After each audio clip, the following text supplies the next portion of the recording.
Oh, é. Misericórdia, pica.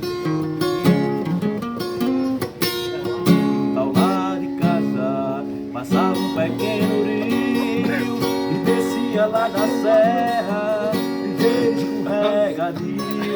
A água era cristalina, dava pra ver o chão, já cortando a floresta na direção do sertão. Lembranças ainda me restam, guardadas no coração. Cala a boca, rapaz! Tu eras um celeste, brasileiro cor de anil. Nem bem começava o ano, já era final de abril. E vento para.